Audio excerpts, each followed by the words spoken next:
Bismillahirrahmanirrahim. Assalamualaikum warahmatullahi wabarakatuh. Alhamdulillah, wassalatu wassalamu ala rasulillah wa ala alihi wa sahbihi wa man walah. Wa la hawla wa la quwwata illa billah. Qala rabbi shrah li sadri wa yassir li amri wahlul 'uqdatam min lisani yafqahu qawli. Amma ba'du, fa ya ibadallah, usi nafsi wa iyyakum bi taqwallahi faqad fazal muttaqun wa la tamutunna illa wa antum muslimun. Wa qala ta'ala mudzakiran bidzalik, ya ayyuhalladzina amanu taqullaha wa qulu qawlan sadida yuslih lakum a'malakum wa yaghfir lakum dhunubakum wa may yuti'illaha wa rasulahu faqad faza fawzan 'azima. Bapak Ibu rahimakumullah, alhamdulillah kita bisa berjumpa kembali dalam majelis ini, sedikit belajar hadis-hadis dari Nabi kita Muhammad sallallahu alaihi wasallam dalam kitab hadis Arba'in Nawawi. Dan kita bermohon kepada Allah, kajian kita selalu dicatat amal ibadah berpahala di sisi Allah Subhanahu wa taala. Amin. Pada kajian kali ini Bapak Ibu, kita masuk hadis yang ke-40. Hadis yang ke-40 tentang ightinamud dunya lil fawzi bil akhirah. Meraih kebahagiaan di akhirat. Tentang meraih kebahagiaan di akhirat. Kita bacakan hadisnya. An Ibnu Umar radhiyallahu anhuma qala, dari Ibnu Umar radhiyallahu anhuma qala, beliau berkata atau beliau menceritakan, akhadha Rasulullah sallallahu alaihi wasallam biman kibayya faqala. Jadi di sini Ibnu Umar menceritakan cuplikan kebersamaan dia dengan Rasulullah sallallahu alaihi wasallam. Jadi biasa kan tuh sahabat tuh biasanya memang mengenang, menceritakan kisah-kisah beliau kepada orang lain. Salah satunya Ibnu Umar di sini. Ibnu Umar menceritakan kenangan dia bersama Rasulullah sallallahu alaihi wasallam. Apa kata Ibnu Umar? Satu ketika Rasulullah pernah memegang pundakku. Karena kan Nabi itu ketika itu sudah usia agak tua. Ya enggak tua sebetulnya, katakanlah 60 ya. Sedangkan saat itu Ibnu Umar masih muda. Rasulullah kemudian memegang pundaknya Ibnu Umar. Seraya beliau Rasulullah bersabda, menyampaikan pesan kepada Ibnu Umar, kun fid dunya ka'annaka gharibun aw 'abiru sabil. Wahai Ibnu Umar, kata Rasulullah, jadilah kamu di dunia seolah-olah kamu orang asing, aw 'abiru sabil, atau orang yang sedang dalam perjalanan musafir. Jadi ini pesan Rasulullah kepada Ibnu Umar, Bapak Ibu rahimakumullah, yang tentunya pesan ini juga berlaku kepada kita sebagai umat Rasulullah Muhammad sallallahu alaihi wasallam. Jadi sekalipun pesan ini adalah pesan yang disampaikan oleh Rasulullah khusus kepada Ibnu Umar, tetapi tentunya pesan Rasulullah ini berlaku kepada seluruh umat manusia yang mengaku sebagai umat Rasulullah Muhammad sallallahu alaihi wasallam. Jadi kata Nabi, jadilah kamu di dunia itu seperti orang asing atau seperti musafir, seperti orang yang sedang dalam perjalanan. Jadi ini Rasulullah Bapak Ibu berpesan kepada anak muda sebetulnya. Yang biasa toh, anak muda kan biasanya adalah orang yang masih, termasuk saya di situ. Jadi berpesan kepada anak muda yang memang masih tanda kutip labil hidupnya, masih mengejar dunia, mengejar prestasi dunia. Maka saat itu kemudian Rasulullah berpesan kepada Ummu Umar, janganlah panjang angan-angan terhadap apa? Dunia. Jadilah hidup di dunia itu seperti orang yang asing. Gimana kalau orang asing itu? Biasanya tidak betah kan ya? Tidak betah. Atau orang musafir, sama. Orang musafir ketika dia melakukan perjalanan, pasti ada kalanya saatnya dia akan mudik pulang kampung. Kita ke Ponorogo akan balik ke Magetan. Orang Magetan, Pak Iqbal jalan-jalan ke Solo sebentar lagi balik ke Magetan. Itulah musafir, dan itulah sebetulnya analogi yang disampaikan oleh Rasulullah SAW. Kita hidup di dunia itu sebetulnya layaknya orang asing atau seperti musafir yang nantinya kita akan pulang kampung. Mana kampung halaman kita, Bapak Ibu? Mana? Madura, Pak Adi, ya betul. Pak Adi Madura, Pak Iqbal Sulawesi gitu ya. Kampungnya manusia itu mana? Pulang kampung adalah akhirat atau surganya Allah Subhanahu wa ta'ala. Karena Nabi Adam itu mana asalnya, hidup awalnya di surga. Jadi kalau kita mengaku anak cucu Adam, sebetulnya pulang kampungnya nanti ke surga, bukan ke neraka sebetulnya ya. Karena Nabi Adam itu awalnya hidup di surga gitu. Sebagaimana firman Allah Subhanahu wa ta'ala, kata Allah sebutkan di surah Al-Baqarah surah kedua ayat 25, kata Allah, "Fabasyiril ladzina amanu wa amilus solihati anna lahum jannatin tajri min tahtihal anhar kullama ruziqu minha," dan seterusnya itu. Atau surah Al-Baqarah ayat 38, "Walakum fil ardi mustaqarrun wa mata'un ila hin." Kata Allah, "Walakum fil ardi," dan kalian itu tinggal di muka bumi, mustaqarrun wa mata'un ilahin, tinggal di muka bumi sementara, ilahin sampai datangnya hari kiamat, sampai matilah setidaknya. Kita meninggal dunia barulah kita tahu ketika kita meninggal dunia masuk ke alam barzakh. Alam barzakh itu adalah tangga pertama alam akhirat. Jadi terminal pertamanya akhirat itu adalah apa? Alam barzakh atau alam kubur yang kita kenal itu. Jadi itu Bapak Ibu rahimakumullah, pesan singkat dari Rasulullah Muhammad SAW. Kita di dunia seperti orang asing atau seperti orang yang bertamu. Kalau saya bertamu ke rumah Pak Iqbal, sejam masih lumayan, masih enak. 2 jam masih enak. 3 jam apa perasaan kita? Gak enak udah. Perasaannya udah gak enak. Banyak itu ke rumah Pak Iqbal. Bahkan sekalipun tinggal di rumah mertua sekalipun gak enak. Bukan rumah sendiri soalnya. Sehari masih enak. 2 hari lumayan lah. Seminggu kikuk udah itu rasanya. Udah gak enak. Kenapa? Karena bukan rumah sendiri ya Pak Ibu. Sama. Dunia ini bukan rumah kita, akhirat adalah rumah kita. Jadi kata Rasulullah SAW, seorang mukmin itu ketika di dunia sebetulnya layak dia tidak betah, Pak Ibu, tidak betah, karena bukan kampung halamannya. Begitu pula Pak Ibu rahimakumullah, orang asing ataupun orang musafir ketika dia bertempat di suatu tempat, biasanya orang asing itu berhati-hati. Betul atau tidak ini? Betul.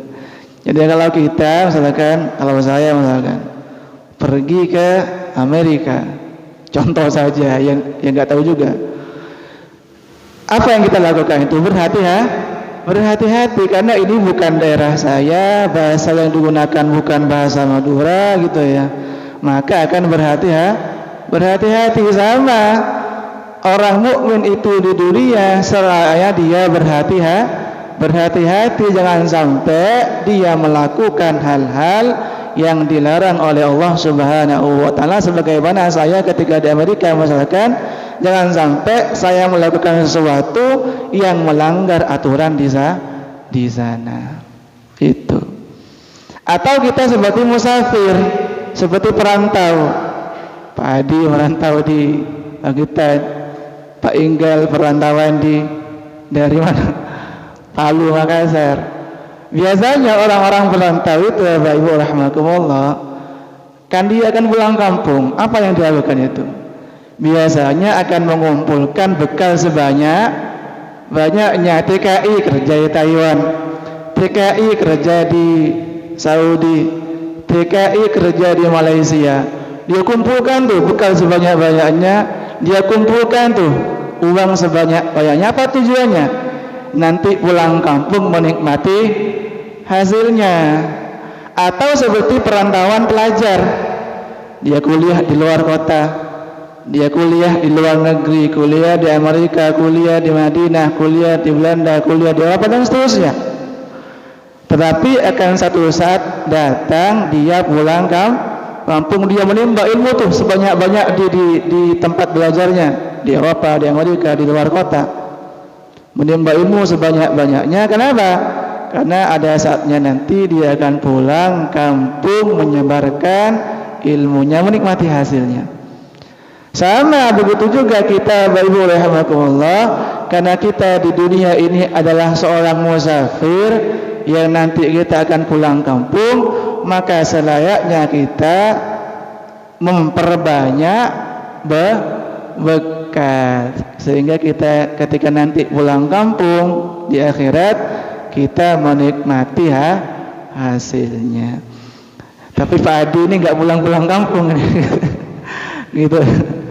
Atau mungkin Pak Iqbal jarang juga pulang kampung kan. Betah berarti di perantauannya gitu. Bukan kopi dia pulang. Betah di perantauan. Tetapi orang mukmin itu kata Rasulullah harusnya nggak betah di perantauan, di dunia maksudnya. Nanti dia ingin cepat-cepat rindu kampung halaman itu. Dan bekal terbaik kita tentunya menuju akhirat adalah apa, Bapak Ibu? Adalah takwa gitu kan. Ini kan perantauan semua ternyata. Yang mungkin bukan perantauan ada Mas Sigit mungkin ya, orang Menggetan asli. Atau mungkin kalau Pak Fauzi orang Ponorogo masih perantauan gitu kan. Atau mungkin siapa, tapi betah di Menggetan gitu kan. Betah di Menggetan.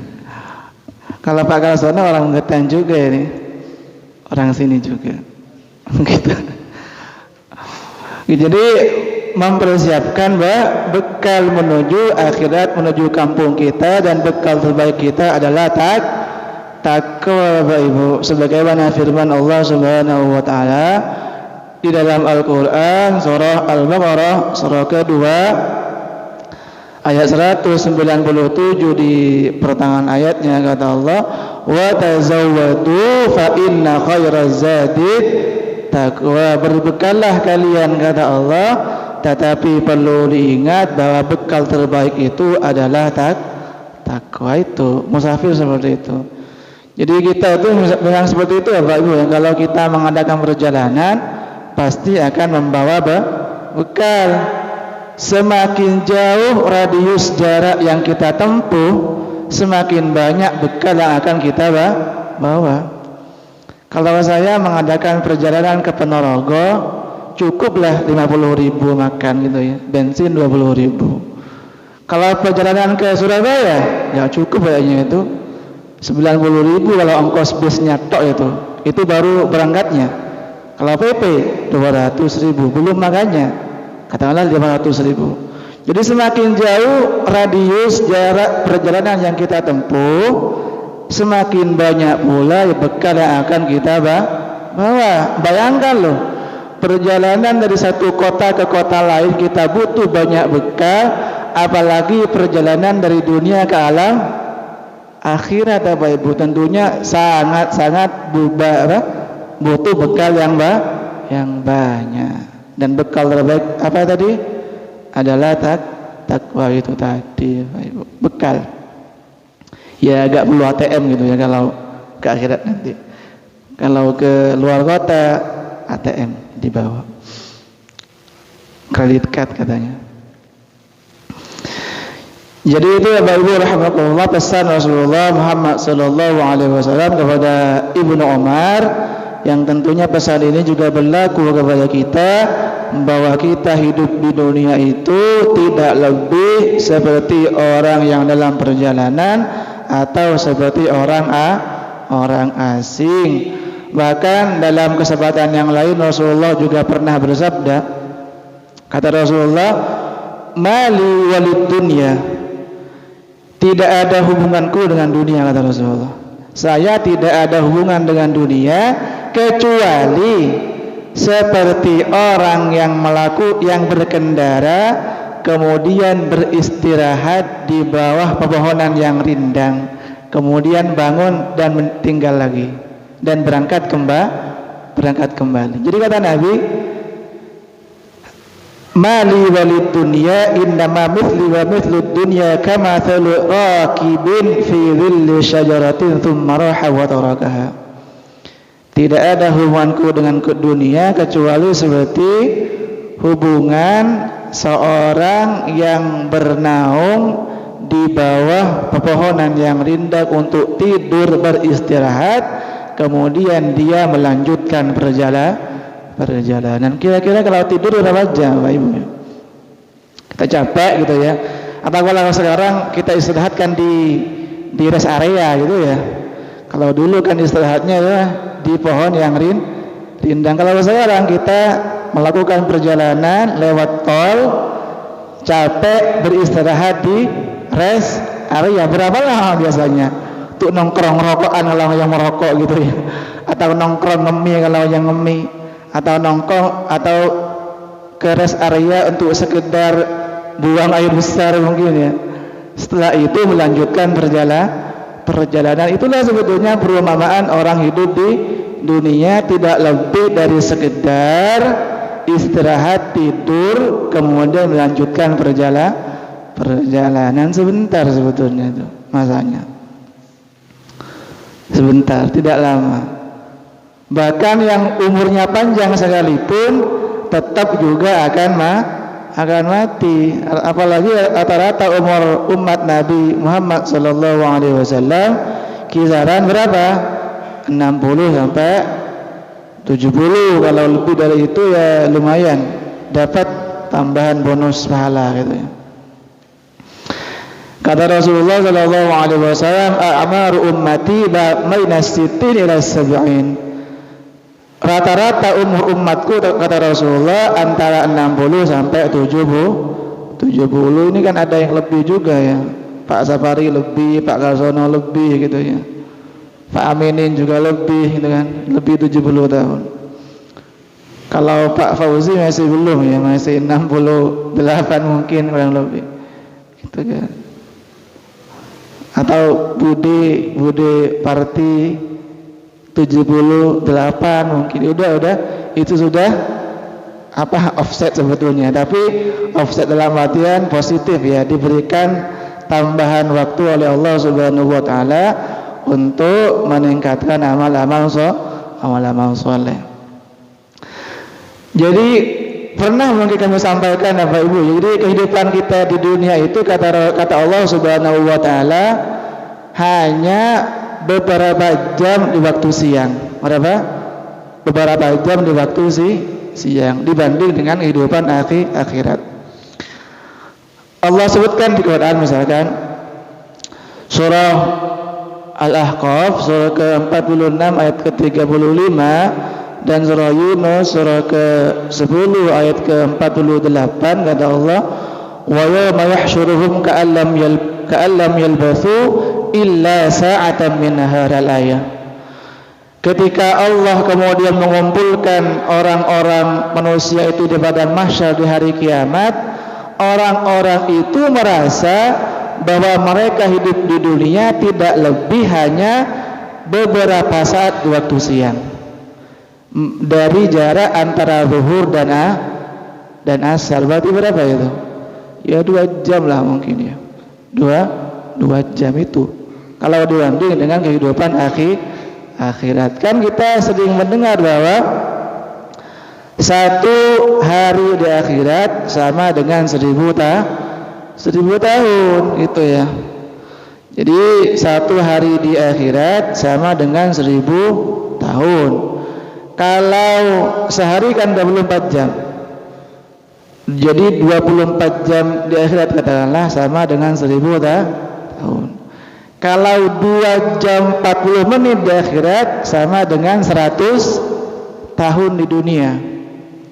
Jadi kalau Bapak Ibu itu umur 100 tahun, berarti seolah-olah di akhirat usianya berapa?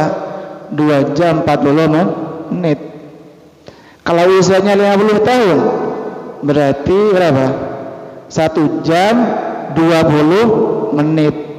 Jadi Mas Sigit ini usianya 1 jam masih ya sebetulnya. Itu usianya. Atau bahkan belum 1 jam. Belum satu jam itu. Jadi baru sebentar. Tapi udah bisa ngomong Mas Sigit ini, walaupun 1 jam lahir. Gitu ya. Jadi gak lama dibanding dengan akhirat Bapak Ibu. Makanya karena dunia itu tidak lama kata Rasulullah Shallallahu Alaihi Wasallam, Rasulullah kemudian berpesan kepada Ibnu Umar, termasuk berpesan kepada kita, jangan kemudian berbetah-betah di sana karena dunia itu adalah fana Bapak Ibu. Fana itu berarti apa?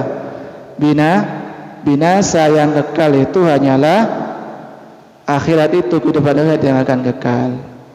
Walal akhiratu khairul laka minal ula. Dan akhirat itu kata Allah khairul laka, lebih baik bagimu Muhammad, wal ula, dan lebih utama. Atau di ayat yang lain wal akhiratu khairu wa abqa, akhirat itu lebih baik dan kekal. Jadi gak ada batasannya. Kalau dunia kan masih ada batasannya, umur kita itu udah batasannya. Ada hadis yang cukup menarik ya Bapak Ibu rahimakumullah berkaitan dengan kehidupan dunia ini. Kata Rasulullah sallallahu alaihi wasallam, ad-dunya sijnul mu'min wa jannatul kafir. Dunia itu adalah penjaranya orang mukmin dan surganya orang kafir. Itu sebetulnya teksnya seperti itu. Dunia adalah penjaranya orang mukmin dan surganya orang kafir. Kemudian ada kisah Bapak Ibu rahimakumullah tentang hadis ini. Kisah ini dialami oleh Ibnu Hajar Al-Asqalani, ahli hadis ya. Beliau saat itu di Baghdad, di Irak. Beliau menjadi seorang mufti besar. Kalau sekarang mungkin apa ya di Indonesia itu, ya ketua MUI lah mungkin, tapi lebih besar daripada itu sebetulnya. Komisi Fatwa mungkin lebih besar daripada itu. Ulama besar. Suatu ketika beliau Ibnu Hajar keluar ke pasar menggunakan pakaian yang mewah, gitu ya. Kendaraan mewah, ya dikawal banyak orang. Kemudian ketemu dengan orang Yahudi miskin, kere, pakaiannya lusuh, ya pokoknya miskin lah gitu ya. Kemudian orang Yahudi ini bertanya kepada Ibnu Hajar, menyampaikan tentang hadis tadi. Ya Syekh, ya Ibnu Hajar, kata Nabi Muhammad, dunia itu adalah penjara bagi orang mukmin, surga bagi orang kafir. Lah kok ini kebalik kayaknya? Kok yang mendapatkan kebahagiaan adalah kamu orang mukmin, saya Yahudi kok malah sengsara, kata Yahudi ini. Itu kan gitu logikanya gitu. Ternyata disampaikan oleh Ibnu Hajar, kata Ibnu Hajar, betul kata Rasulullah. Jadi kenikmatan dunia, senikmat-nikmatnya dunia kata Ibnu Hajar, dibanding akhirat itu seolah-olah penjara. Adapun kesengsaraan yang kamu alami di dunia ini dibanding akhirat itu adalah surga. Bisa dipahami ya Pak Ibu? Jadi kebahagiaan yang kita alami di dunia kalau dibanding akhirat itu yang kita rasakan saat ini itu seolah-olah neraka, penjara. Tetapi kesulitan sesulit apapun yang dirasakan oleh orang kafir ketika di dunia itu tidak sebanding dengan kesulitan dan kemalaratan yang akan dia rasakan kelak di hari kiamat di neraka. Itu maksudnya kata Ibnu Hajar. Jadi nggak betah sebetulnya. Jadi senikmat apapun orang mukmin itu di dunia dibanding nanti yang akan dia dapatkan di akhirat sebetulnya tidak ada apa-apanya. Itu maksudnya kata Ibnu Hajar itu tadi. Itu Bapak Ibu. Jadi sekalipun orang mukmin itu di dunia mungkin gajinya besar, rumahnya besar, kendaraannya besar, istrinya besar ya enggak istrinya besar, itu enggak ada apa-apanya dibanding dengan kenikmatan yang akan dia dapatkan nanti di surga. Itu maksudnya Ibu. Jadi kita hidup seolah-olah hidup di dalam penjara karena enggak ada apa-apanya. Sebaliknya orang kafir ketika di dunia semelarat apapun dia di dunia itu tidak sebanding dengan kemelaratan yang akan dia dapatkan, akan dia alami ketika sudah dicemplungkan, sudah masuk ke dalam neraka. Makanya kata Nabi, dunia itu adalah penjara bagi orang mukmin dan surga bagi orang kafir. Jadi bukan berarti orang mukmin itu kemudian sengsara ketika di dunia hidupnya. Boleh dia kaya, boleh dia merasakan kenikmatan, tetapi kenikmatan itu tidak ada apa-apanya dibanding dengan kenikmatan yang akan dia dapatkan kelak di akhirat. Bapak Ibu rahimakumullah, kita kembali kepada hadis tadi, bahwa lagi-lagi kita ulang kembali bahwa Rasulullah Muhammad SAW berpesan kepada Ibnu Umar bahwa kita di dunia itu seperti layaknya orang asing dan perantau, musafir yang kelak kita akan kembali ke kampung halaman kita, yaitu surganya Allah Subhanahu wa ta'ala. Bapak Ibu rahimakumullah, lagi-lagi kita sampaikan kenapa, maksudnya sekalipun Rasulullah Muhammad SAW sudah berpesan kepada kita bahwa dunia itu fana, dunia itu tidak ada apa-apanya dibanding akhirat, tetapi ya biasa kita masih terpatri atau terpaut hati kita dengan urusan-urusan dunia, lebih-lebih ini bagi kalangan milenial, kalangan muda ya 40 tahun ke bawah lah, masih gitu ya usianya malu ke atas ya, itu nggak masuk mungkin ya, tapi mungkin masih bisa masuk ya. Jadi kalangan anak-anak muda, kalau mungkin kalangan tua, kalau kalangan tua itu mungkin ya sedikit berkurang lah keterpautan hatinya dengan urusan-urusan dunia, walaupun masih ada gitu ya. Orang usianya 80 tahun dikasih jabatan mau saja, orang usianya 100 tahun lebih dikasih pangkat dan jabatan ya mau saja. Tetapi biasanya kalau udah usia sebegitu ya insya Allah sudah berkurang. Yang muda-muda ini yang masih menggebu-gebu gitu ya dalam urusan-urusan dunia ini.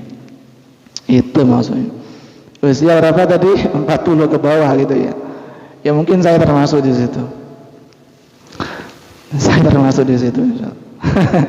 Karena belum 30 ya, hampir 30. Saya kata Iqbal itu. Gitu. Dan ini memang salah satu ciri manusia, Bapak Ibu rahimakumullah, panjang angan-angan. Panjang angan-angan terhadap dunia. Kata Allah Subhanahu wa taala surah Al-Hijr surah ke-14 ayat ke-2 dan ke-3.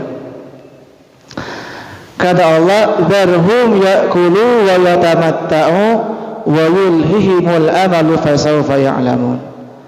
Dzarhum ya'kulu wa yatamatta'u wa yulhihimul amal. Angan-angan mereka terhadap dunia mengalihkan mereka dari urusan akhirat. Itu panjang angan.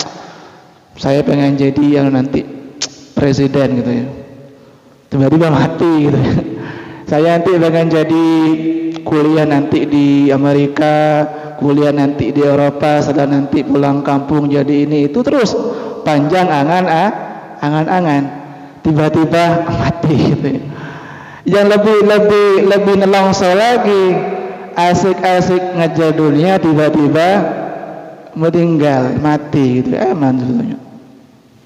Apalagi mohon maaf yang perantauan, istrinya ditinggal di Indonesia, dia kerja di luar negeri gitu ya, kerja di entah itu di Malaysia, mungkin entah di negara-negara lain.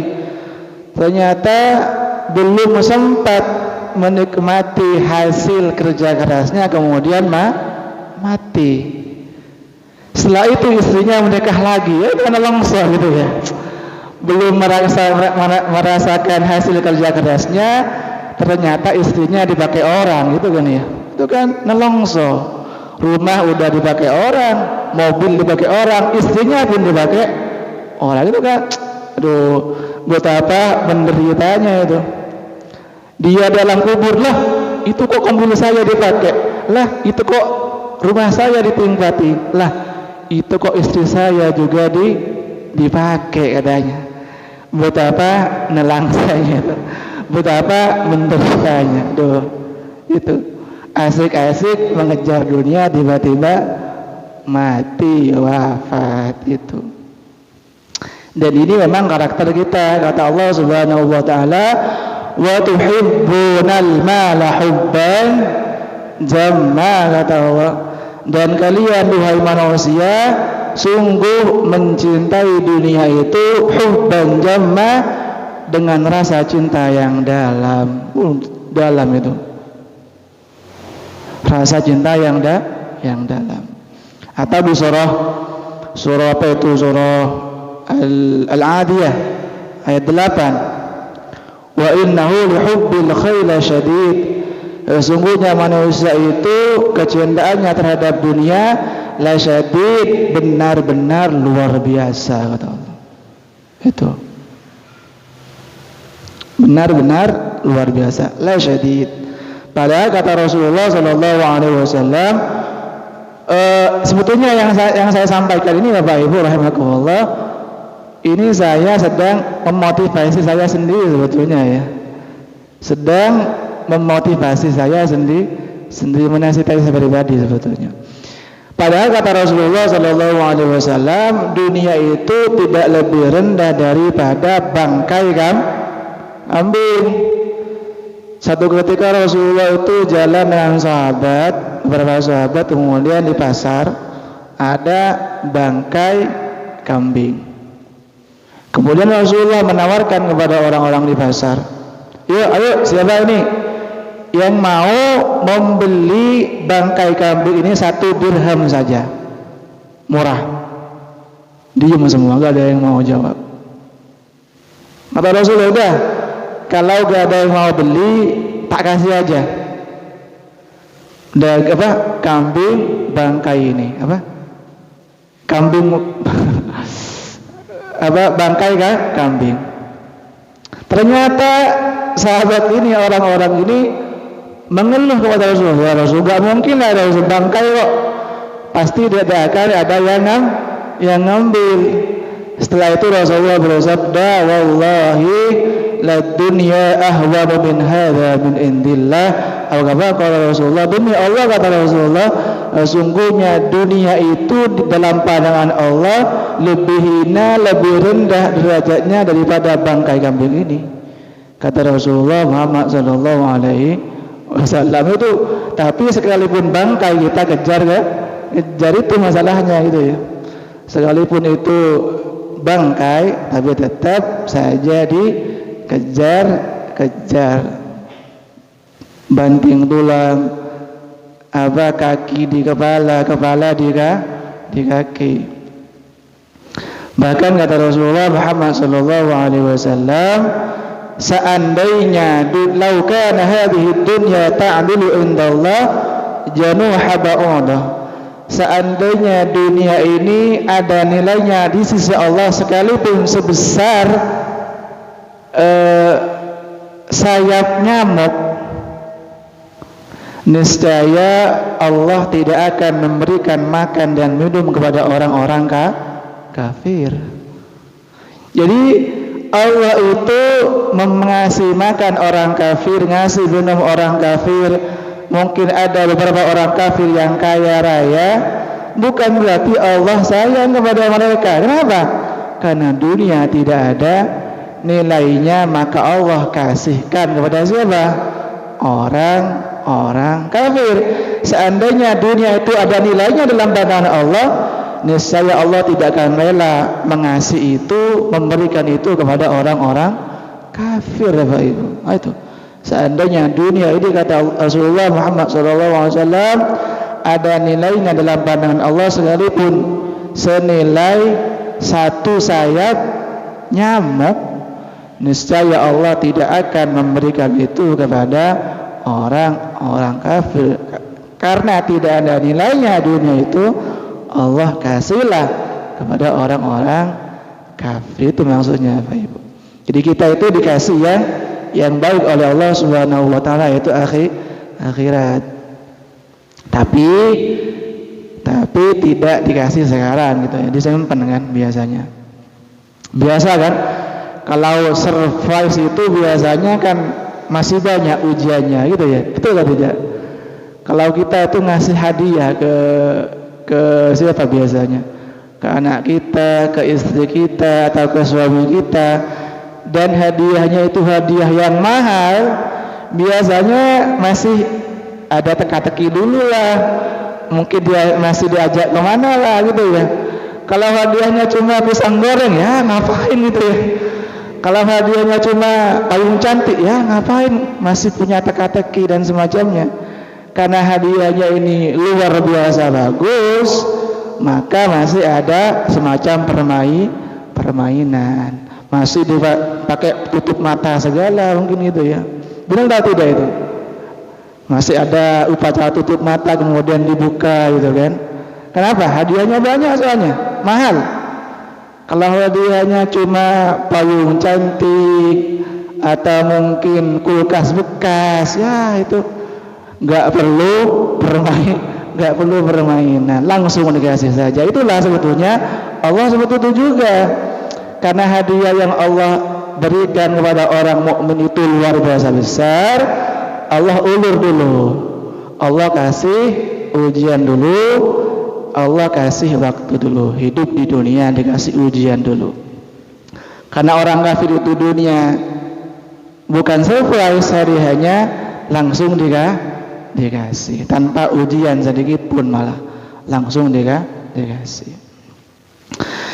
Jadi itu mungkin Bapak Ibu rahimakumullah yang bisa disampaikan. Pada intinya pesan Rasulullah kepada Ibnu Umar, dan tentunya ini juga berlaku kepada kita.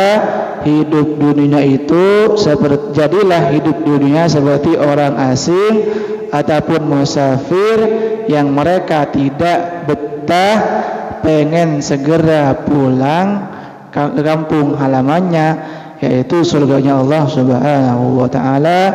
Dan semoga yang disampaikan pada kesempatan kali ini sedikit bisa memotivasi saya pribadi secara khusus, termasuk Bapak Ibu sekalian, untuk bisa mengurangi keterkautan hati, termasuk kecintaan terhadap urusan dunia. Dan ini sebetulnya penyakit orang mukmin ya Bapak Ibu. Sedikit lagi.